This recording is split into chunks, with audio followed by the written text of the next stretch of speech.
I was not planning on doing an edition of Locked On Warriors on a Saturday at 3:20 in the afternoon.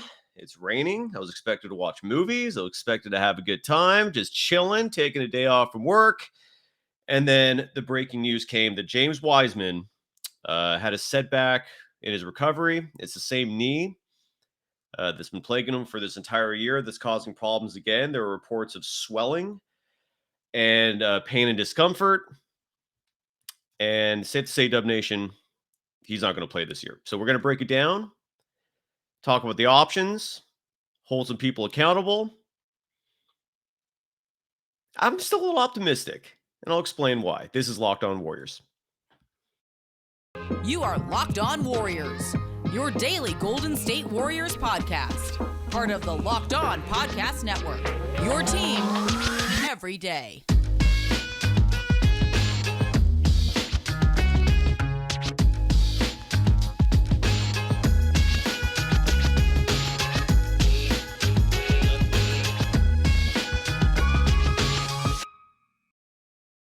Welcome, Dub Nation. Thank you for making Locked On Warriors your first listen every day. We're free and available on every platform, and sometimes I come to you live. And I'm answering questions today. Manuel Rivera, hello back to you. I believe you wrote that you're coming to us from the Dominican Republic. Welcome. Hope the weather's nice there, and hope life is pleasant for you. So I'm coming to you live today for the simple reason, and one of the beautiful things about doing a live edition on a weekend is there's no commercials, there's no interruptions. Uh, this is it. This might only go for 10 minutes, might go for an hour. Going to determine this almost entirely on the flow of the show. Um, and a huge reason I'm doing this is because I don't host this show solo often, and even less often is me hosting a live edition. I love doing it just because, again, I like engaging with human beings. I like engaging with Dub Nation, happily engaging with anyone who wants to critique anything I've ever said or written or done. I never hide. Okay, I assure you of that. But look, the news came down, and when I recorded yesterday's edition of Locked On Warriors with Larry Kruger, it was a great episode. First of all, I love Larry. Him and I go way back, over 2 decades of a working relationship, of a friendship, more importantly. And it was just great to have him on. And honestly, like even though this Wiseman news broke after we recorded that show yesterday, not much has changed really in terms of what we talked about, in terms of the front office critique, in terms of the fact that even yesterday we had no idea when Wiseman was going to play. Um, Now, if there's anything, nothing's official yet. Steve Kerr spoke with a few reporters. This was not a press conference format. I don't know if like CJ Holmes and Monty Poole. I know they tweeted out some information straight from Kerr. I'm not sure if that happened as a result of shoot around. I don't know if they texted him or called him and he responded to him, but regardless, they got attributions from Kerr indicating that shutting Wiseman down for the season is not official yet. Like that has not been determined. But folks, with just 12 games remaining in the regular season, there is I think it's safe to say there is no chance of James Wiseman suiting up for the Warriors this year. There is none. Again, they have not decided to shut it down yet, but given the fact that Wiseman has experienced knee swelling, given the fact that through 3 games with the G League Warriors, the Santa Cruz Warriors, um, they still were not comfortable enough to have him play for the Golden State Warriors at the NBA level. And so the fact that now who knows when he's going to play again, given the fact that it's related to an injury and not, ramping up or whatever other reasons they felt he was not ready for, he's not playing this year. And maybe that's for the best. Maybe that is for the best. And by the way, Chip, I see you there, and I love engaging with you on Twitter. You can follow me on Twitter, by the way. Dog Surf Roadshow is my Twitter account. I'm going to address the rules regarding making any additions in just a second, but really, it's a moot point because I might as well just jump right into it.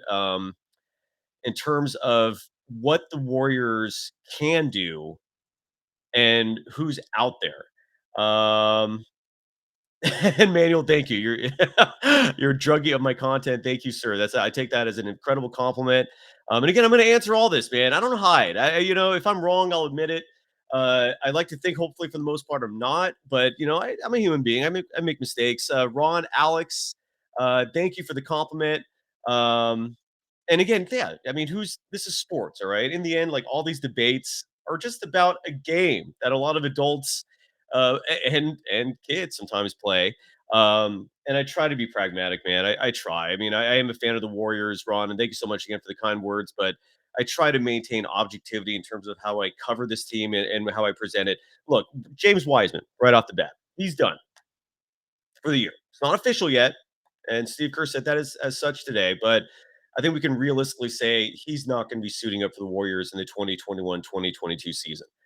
James Wiseman, the whole experiment, we can safely say now it's been a complete failure. It's been an utter disappointment. And this is not on Wiseman. I mean, if there's anything I hope anyone takes from this, it's not me criticizing James Wiseman. That is the last thing I'm doing. You cannot control what goes on with your health. It's virtually impossible. I mean, certain things you can do to take preventative measures in terms of diet, in terms of how you treat your body with exercise, but with a knee injury like that, I mean, look, the doctors originally, the team doctors for the Warriors originally thought he was going to be ready by training camp. Then they thought he might be ready by Thanksgiving. He experienced discomfort, I believe, in November, so they did a cleanup arthroscopic procedure on his left knee, and he looked fine. I mean, I thought he was ready to go. I was having a lot of debates online with people who were siding with the Warriors and wanted to take this kitty glove treatment with them. I mean, look, these are professional athletes. All right, these are not porcelain dolls. I was having another debate on Twitter just a moment ago with someone who I really love our cordial back and forths, our discourse related to just the Warriors in general, and she was making the point that well, the player that the Warriors passed up to get James Wiseman, LaMelo Ball. Um, they were playing him right away. He's in year 2 now, and he's thriving. He was an all-star this year. And I think for some reason, this Warriors team, you can't say that last year because James Wiseman was playing right off the bat. They wanted to give him the experience that he needs, but for some reason, they this year, they've just been super, just overly cautious with their young players. They don't want to roll them out that much. I don't agree with that philosophy. I think if when you have an athlete and you draft them, especially in a high position, put him on the court and play him. It's especially look, the Warriors have made it very clear through their front office decisions, through their personnel decisions, that they do not care that much about regular season seeding, right? The playoff seeding, like where they finish. I think the only thing they really seem to care about is getting into the playoffs and then counting on their big three to carry them to a championship. And real quick, I'll read. This is from Dio Miranda. Hey, Cyrus, are we looking to sign any free agent centers to take off the mood? I'll address that in just a moment. Because first of all, Marcus All would be amazing. I would 100% endorse that. I wanted Marcus All 2 years ago. I wanted him last year. I think the Warriors wanted him too, but a lot of players just don't sign with the Warriors. This Golden State franchise has never been a place that has been considered to be a top flight destination for free agents. It's rare. Andre Iguodala is an obvious exception to that. When they signed him, I believe after the 2013 season, um, Kevin Durant is a very obvious one in terms of a success story. But again, the Warriors already had like an incredible team for him to join to that point. But take away the 5-year run, and this franchise has struck out left and right, even to this day, in terms of adding free agents. This is just not a team that free agents seem to covet for free agency. I don't know if it's because of the system that does not really reward individualism, that does not necessarily support the ISO style of ball. But whether it's Gordon Dragic, whether it is Paul Millsap, whether it is Nicholas Batum, unless you incentivize them with more money, which is why in yesterday's show with Larry Krueger, I brought up the mid-level exception still not being used today. You're not going to get free agents coming here. You're going to strike out left and right. The reasoning for that is for a whole other show. There could be a myriad of them. I mentioned the fact again that it could be because of the style that the Warriors employ. Before this current amazing run I call the Golden Dynasty, The Warriors were a joke of a franchise in the NBA. Players had no interest in coming here. The Bay Area is not entirely sexy for free agent players who maybe want a nightlife or maybe want to add a social aspect to their lives besides just playing for the Warriors. So this is not a premier destination for free agents. The team strikes out way more often than they make contact when it comes to recruiting and attracting free agents to this organization, which is why I always have a gripe when this team voluntarily opts to not offer money that they can opt to bring free agents in. And again, this is the team still has not used the mid-level exception.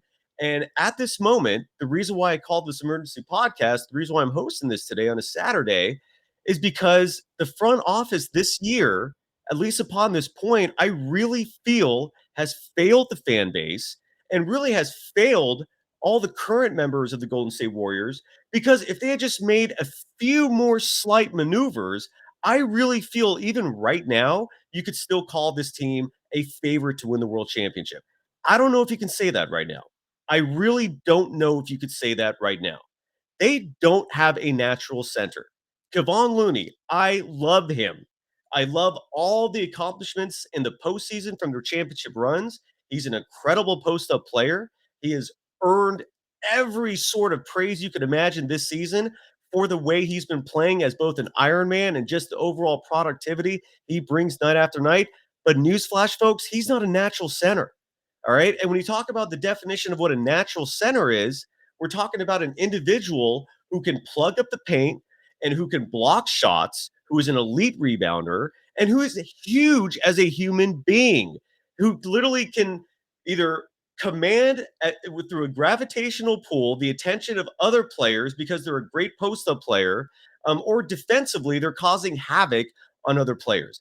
Kevon Looney is close to that, but he did not come to this league drafted as a center. Okay, he did not. He came into this league as a small forward. Now I know the game's changed a lot, but it doesn't change the fact that that's the reality of what Kevon Looney was. It is. Kevon Looney is not a natural center, and Kevon Looney typically does not pull in a Iron Man type performance like he's doing this year.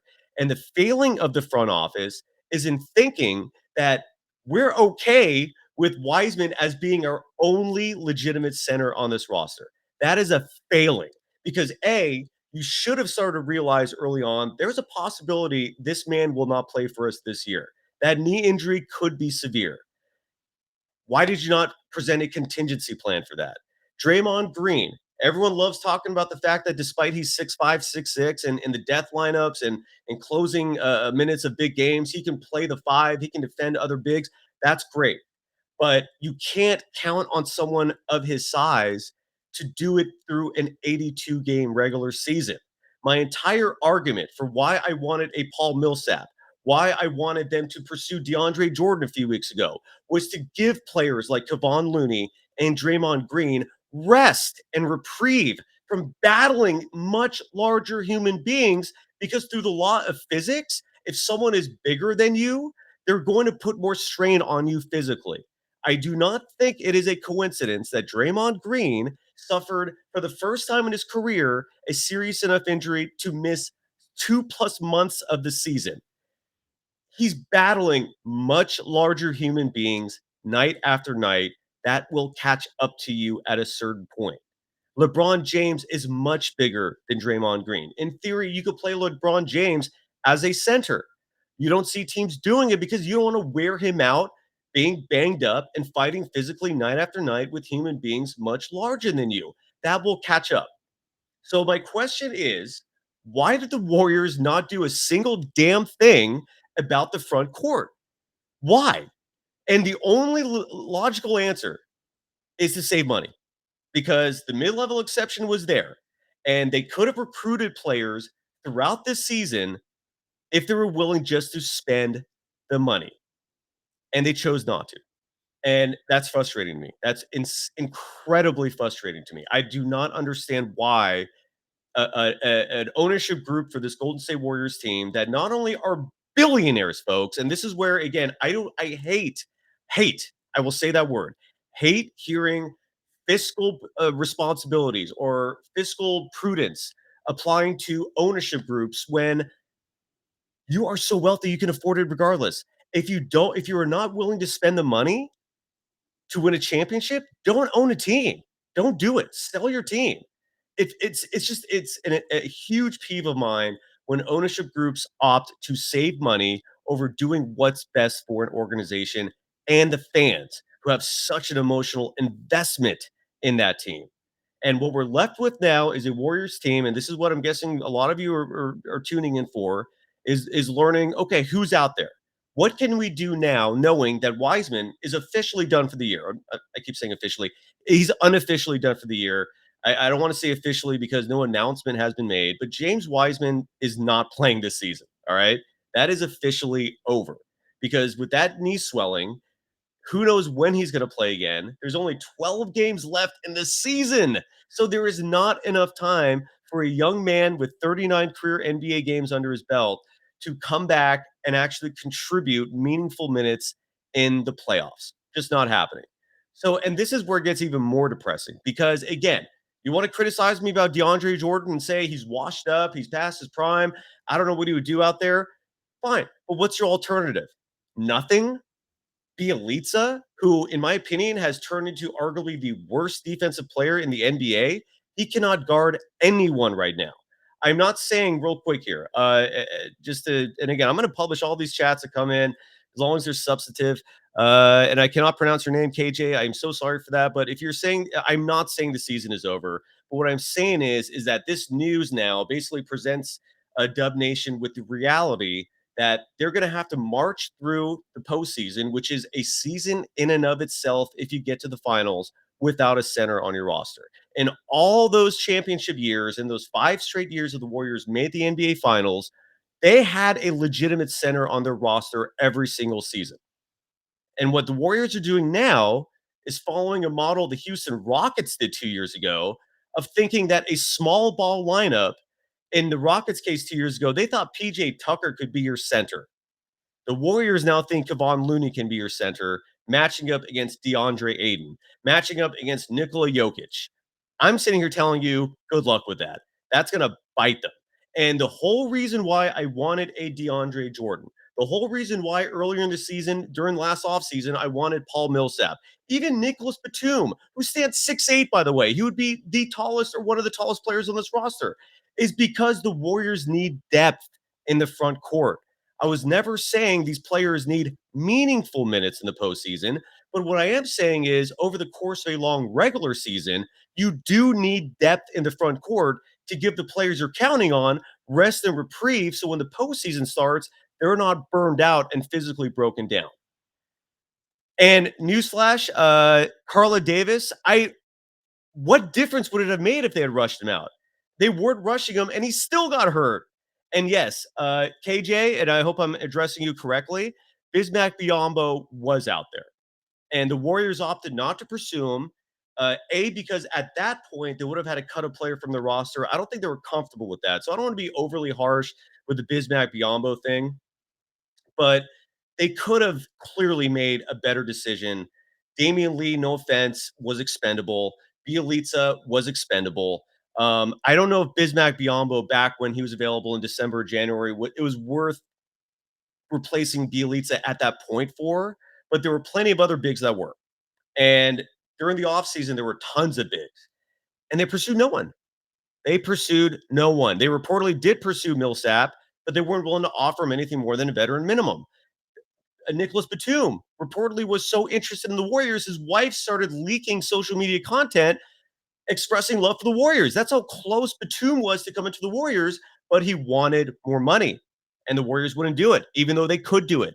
The mid-level exception is still there. And this is the situation they're in now. What I'm trying to tell you is this front office needs to start addressing these problems and at least providing answers for media members like myself who are incredibly curious and wondering why are you not making any moves, and also for a fan base who is so emotionally invested in this team and you're not giving them any answers about why you are not addressing such little depth in your front court. And think about it this way, Dub Nation, and for everyone watching this, even if you're not a Warriors fan and you're just curious about what's going on, What do the Warriors do if Kevon Looney gets hurt? What do the Warriors what do you do then? Who's your starting center at that point? Bielitsa? Jonathan Kaminga? These are not NBA centers. What do you do? You're resting all your hopes on a player who, until this year, was injury prone and would miss on average like half the season? That's you call that intelligent? This is where my criticism is coming from. Carla, you're right. Batum is not a center. He is a scorer, though. He is 6'8. He can rebound. And by this roster standards, he is a center. I mean, if the Warriors are going to be, and sorry, Carl, I didn't publish your chat here. You're right. Batum is on a center. You're right, but he would have been an improvement over Bielitsa. They're practically the same size. He would have been a much better improvement over Damian Lee. Why are you holding on to them instead of Batum? So a billionaire can save money? Uh, and by the way, this is a great point. Jello Smooth, Marquise Chris was out there. He knows this system. I would not have minded that at all. And the fan base loved him. His teammates loved him when he was with his team. They chose not to pursue uh, Chris either. DeMarcus Cousins. I asked Steve Kerr a couple months ago when DeMarcus Cousins was waived by the Milwaukee Bucks, a player who I feel they strongly could use right now. And my guess is that DeMarcus and Kerr have some personal issues, but I asked Steve Kerr, like, are you considering adding another big to this team? And I mentioned DeMarcus Cousins' name. And Kerr's response was, ask the front office. I don't make those decisions. Even though 2 weeks earlier, he publicly stated that Gary Payton II was going to be a part of this team for the entire year. So 1 minute, he's proudly proclaiming personnel decisions. Then the next minute, he's suddenly saying, that's not my call. There were players out there. And now the question is, who's out there now? Well, there's only two names, and they're not going to excite you. And this is why the situation is a little dire now. And the two names are Willie Cauley-Stein. He's 7 feet. He can play defense. I would still take him over Bielitsa. I would. Honest to God, I would. But I mean, is he really going to make a huge impact? I don't think so. And the other one is Jordan Bell.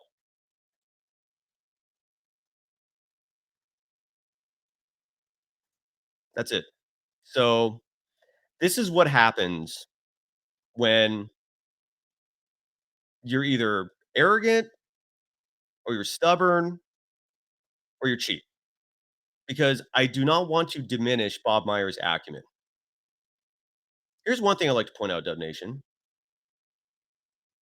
Here's one thing I want to point out to you. You know what the assistant general manager of this team is? It's Mike Dunleavy Jr., man. Why? Why is Mike Dunleavy Jr.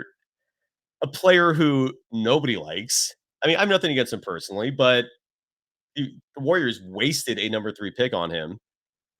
His entire experience with personnel was 1 year in the scouting department for the Warriors before they promoted him to assistant GM. I mean, when you talk about bad energy and vibes, that's why is he the assistant GM? Now Ron Alex, you asked about, what about our center in the G League? I don't remember his name.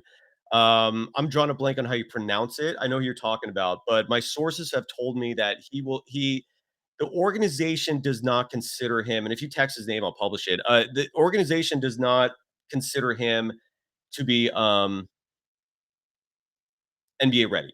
He had some sort of injury some months back, and between his recovery from that injury and coupled with the fact that he just is not very experienced, um, they do not consider him to be NBA ready. You know what the starting center is for the G League Warriors right now when Wiseman's not playing?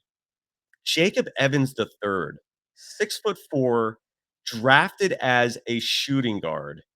He is now the starting center for the Santa Cruz Warriors.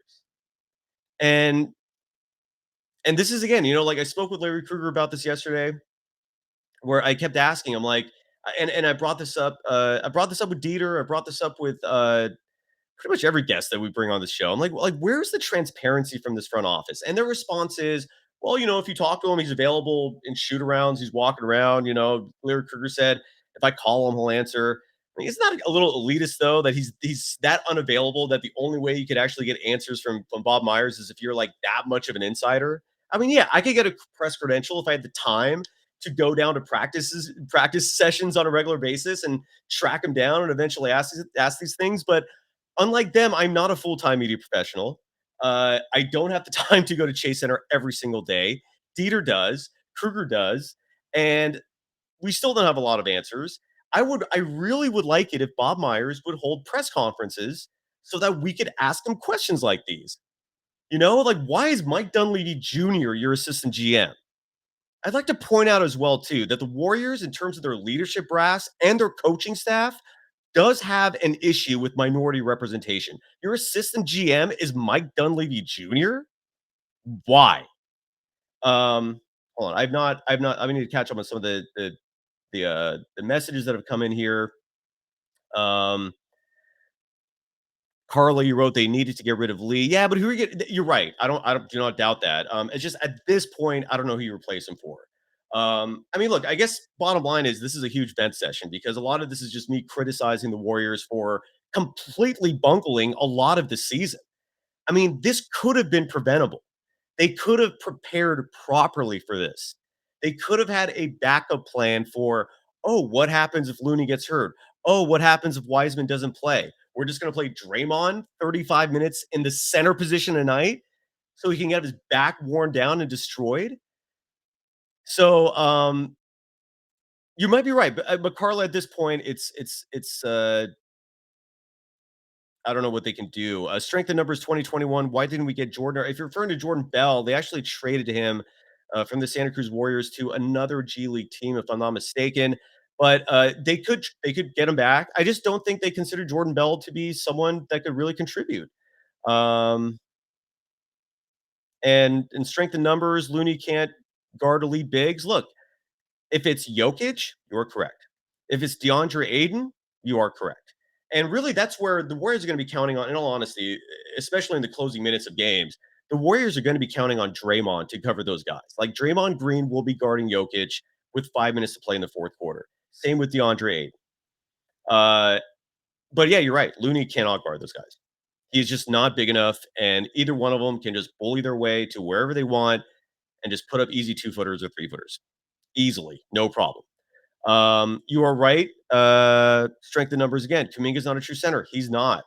And look, I personally love Kaminga. He's only 19, so we can't count on him to be like someone that's going to save the day and help to win a championship. Um, but he's not a true center. You're absolutely right. I think you could plug him in at the 4 in this system, not the 5. I don't like Wiggins as the 4, and they seem to be comfortable starting him as a 4. Andrew Wiggins, when he was with Minnesota, was a shooting guard, and they're playing him at the 4 now. I do not get this level of small ball. I don't think it's justified. I've never seen evidence that shows that if you commit to a full-time small ball lineup, that it's going to work over the course of an entire season. I've never seen evidence of that. Duncan, that's every GM in terms of what stubbornness and arrogance, maybe. Um, Ron Alex, thank you. Yeah, that is it's a Milwaukee is the player we are talking about earlier. He is the only quote unquote big for the Santa Cruz Warriors, and again, he just came back from a relatively serious injury. And the Warriors have determined that at least for this season, they do not consider him physically prepared to play at the NBA. So let's not count on that. Uh, and KJ or Brew, or I saw something where you I think you're French. If the Warriors didn't expect the team to be this good this year, that's a huge disappointment. I mean, and if that's true, I mean, then why'd you get Otto Porter Jr.? Why'd you bring Andre Iguodala back? I really hope that's not the case. I predicted them to win the championship this year, and I still think if they were fully healthy, they still could. I don't want to say they're not going to win a championship this year, folks. It is important to note that after they beat the Suns in Phoenix on Christmas Day, they were 27-6 without Klay Thompson, by the way. Stephen Curry is going to come back, and I imagine fully healthy by the time the playoffs start. This Warriors team could still make noise. All right. My thing is, is that you have a team that could win their fourth title in 8 years and continue a dynasty that started back in 2014, maybe even 2013. It just depends on how you look at it. But and you opted to save money. You opted to cut corners. And I just I will never sympathize with billionaires um who want to save a few million here and there. You're never going to get my sympathy for that. Okay, you're just not. All right. I grew up spoiled rotten because Eddie DeBartolo was the owner of the San Francisco 49ers.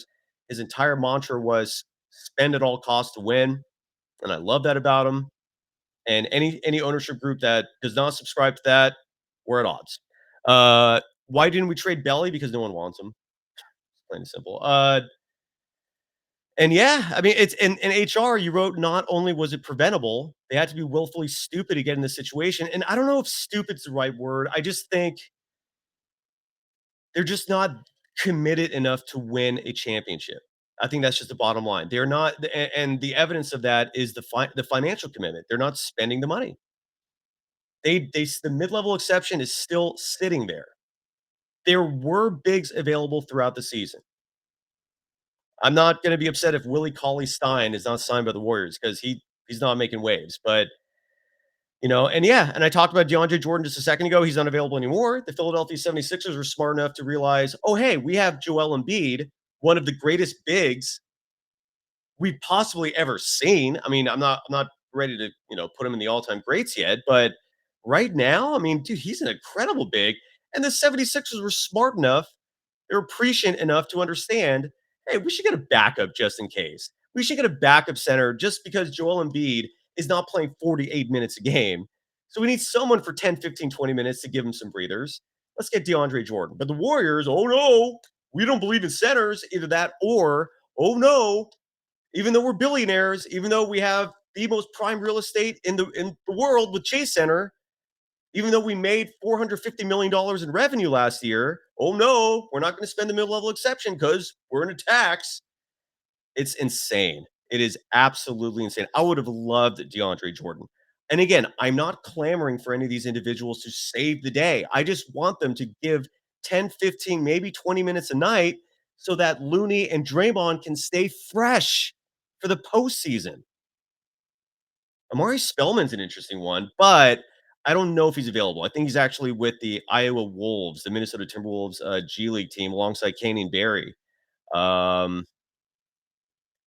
Festus Ezeli is retired, and I mean, if we're gonna start pulling names out of a hat like that, I want David West. I do. I love David West, and that was my whole reason for constantly campaigning for Millsap.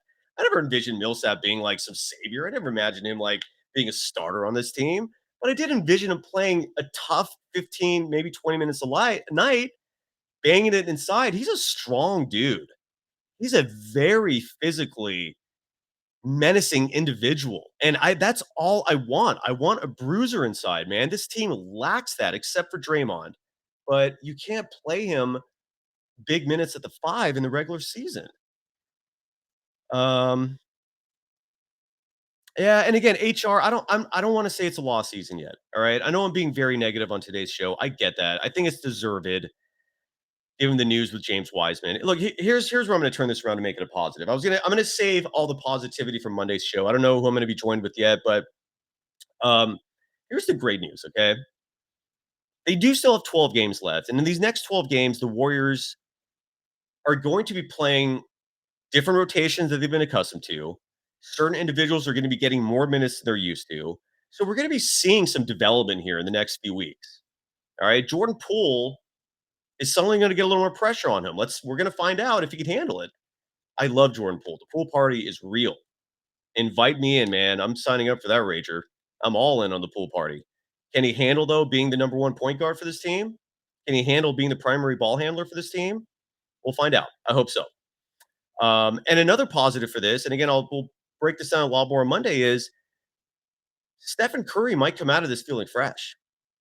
All right. He's been playing. I mean, he gets nights off here and there, but he hasn't really missed much time in a 2 year span now. Maybe even, yeah, it's been 2 years.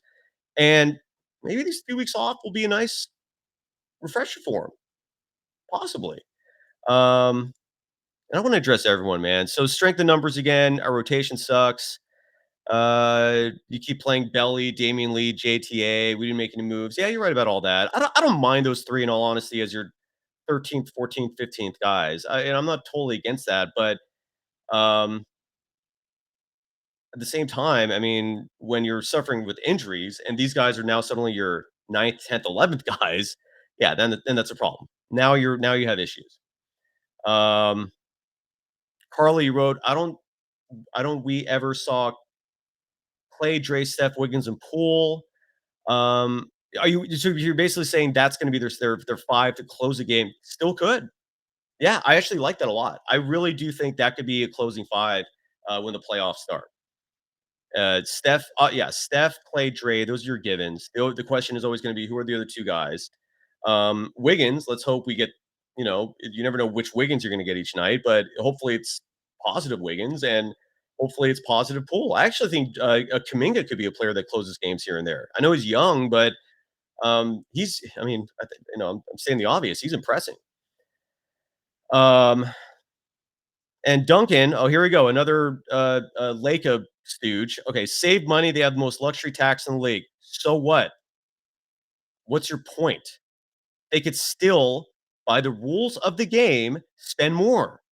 Why do you care about a billionaire saving a few million, Duncan?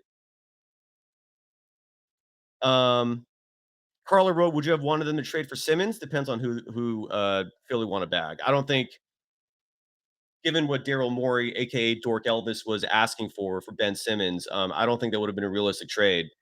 Uh, I'm not giving up Kaminga, and that's probably what they would want.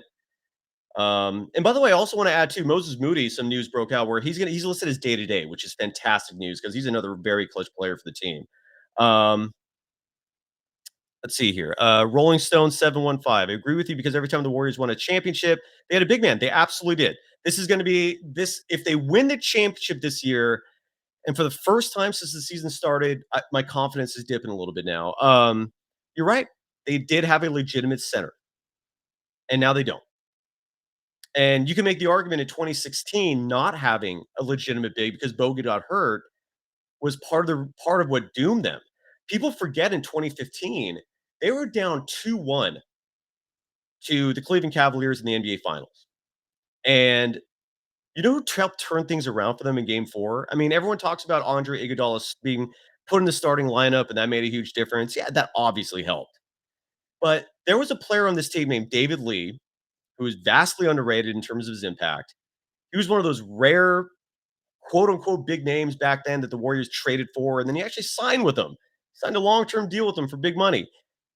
The Warriors needed easy inside scoring in that series, and David Lee provided that in Game 4. Go watch the tape if you don't believe me. Yeah, the Warriors, every NBA team needs bigs. I just brought up again 2 years ago, the Houston Rockets decided to try what the Warriors are doing now, just going all small. Didn't work. They got used and abused in the second round of the playoffs. Um, I don't, it is. I mean, Lacob, and again, yeah, and that's a great point. HR is the Oubre failure, and I brought this up, and HR, you wrote Lacob went cheap after the Oubre failure, and this is what baffles me, right? Is last year Joe Lacob spent 80 million dollars on Kelly Oubre Jr. That includes the tax hit that came with adding him, right? And he did that with a team that had no chance of winning a championship. No one looked at last year's team and thought these guys could win a chip.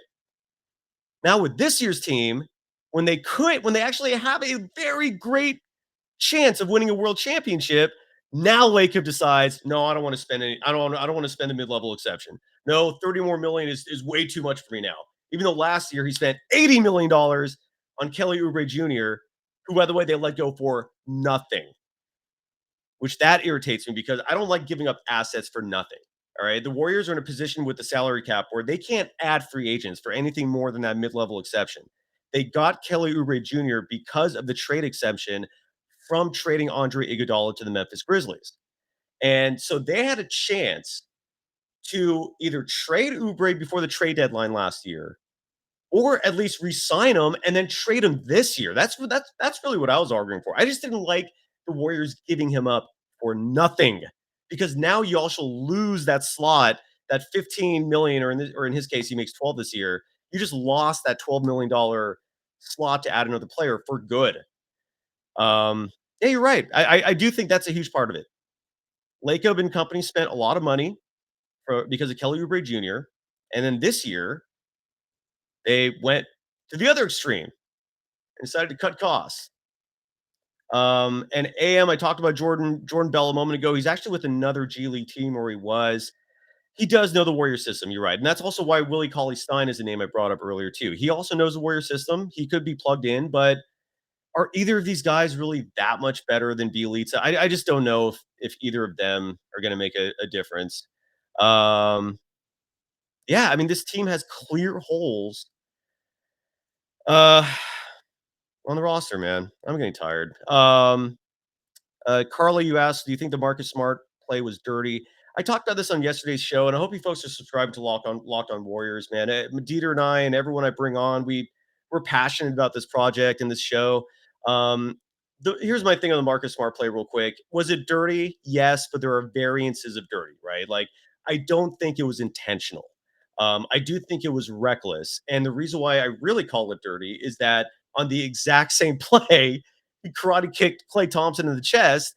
And then after that was lying on the ground, borderline crying, acting like he's the one that got fouled and he's the one who's hurt. That made it dirty to me. And he has no credibility anyways, because he's such a he just throws that big body of his. He's short, but he's stocky. And he throws that body around recklessly. It's honestly surprising someone has gotten hurt from his reckless play sooner. Yeah, I'm gonna wrap things up here just because I'm starting to exhaust myself. This is frustrating. But again, look, here's the bright side. And KJ, you make a great point regarding Wiseman as well. Uh, I'm not giving up on him, and I don't think anyone else should either. He is a talent. All right. I've talked to a lot of former players, and a lot, easily double digits. Some of them Hall of Famers, all of them great former players. And the unanimous consensus from their observation skills, which I value tremendously, given these were great players, they know the game better than anyone, or at least as much as anyone. And the unanimous consensus is that James Wiseman, with his physical gifts, has the potential to be one of the game's greats. And they attribute not only his size, but his speed as a big and his very impressive ability to cover a lot of ground in such a short amount of time. So I still am holding out a lot of hope for James Wiseman. So no HR, I'm not calling him a bust yet. If we're in a position like this a year from now, we can start having that discussion. I think that's very fair. Um, and Manuel, you're right. I think Poole plus Wiggs plus Clay will give us at least 60 points per game. Possible, maybe 50 might be more realistic, but bottom line is this, Dub Nation. And yeah, I do agree. AM with Wiseman, we need to be patient. You're absolutely right. But where I lack patience is with the front office. Where I lack patience is with an organization that knows there are millions of people out there that love this team, and there are millions of people out there who can see what I see, which is that this is a team that could win a title.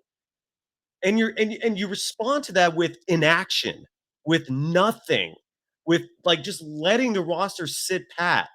They did nothing at the trade deadline. They did nothing when the buyout market was presented. And now that you know for certain Wiseman is not going to be part of this team this year, it's not official yet, but it's a very safe assumption.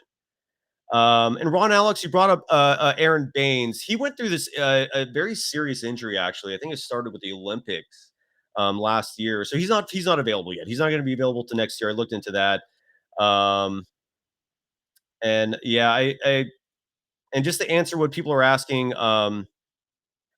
no, there are. I scoured. I literally spent all morning. The moment I heard that Wiseman thing before it came on, I scoured the wires to see who's actually out there. That's why Aaron Baines. I looked into him actually like 2 months ago, and he suffered a very serious injury. If you look it up, that he might have never play again. I think he will, but it was a really unusual circumstance surrounding Aaron Baines. you want to just Google that. But no, I mean, the only options out there, Willie Cauley-Stein, which again, to me, is an upgrade over Belly, but I don't know if it's worth making a change this late in the season to just not progress, but just, stay horizontal. Um, and and I guess I'll end this show on this note today, man.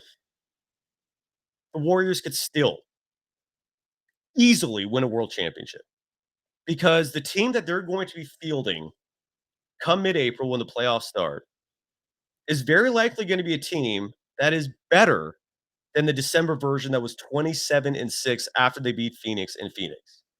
And all it's really going to take is one first round of dominance to forget all of this. Like, let's say hypothetically the Warriors finish as like the 4 seed and they end up playing Dallas in the first round. Total hypothetical, right? I'm just making this up on the fly. But let's say that's what happens. And I'm using Dallas as an example because I think they can handle Dallas very easily. Uh, if they win that series in 5 games, all of this is forgotten, and they can easily do that. So I'm not despairing, or I'm not in a state of despair right now. And Rolling Stone 75, you wrote the Warriors need to make good decisions from now because Curry's 34, Clay's 32, and Dre's 32. 100% with you. That's why I am so disappointed in this front office and ownership group for opting to save money over giving those 3 gentlemen reinforcements, to giving them the help that they need. That's my frustration here. Like 2, 3 weeks ago, there were a lot of people irrationally calling Kerr out and saying, he's being a horrible coach. If you're angry at anyone on this team, direct your anger toward the front office and the ownership group for opting to not spend the money needed to make this roster better. All right. And I'll leave you at that. You could follow me on Twitter at DogSurfRoadshow. You can follow this program on Twitter at Locked On Dubs. I'll be back regularly on Monday. I don't know who I'm going to be with. Well, that is to be determined. They play the Spurs tomorrow. And look, the bottom line with the rest of the regular season is this: the seeding is no longer something to concern yourself as a fan, and the team's not going to concern themselves really that much with the seeding. They have pride. They're obviously going to play hard and try. But pragmatically, the Warriors, what they need to be focusing on right now is developing players, improving the players they have, especially the young players, and getting everyone ready for the playoffs. So when Steph comes back, and my guess is he'll come back in time to play 2 or 3 regular season games. And so that when the playoffs start, it's a whole new season.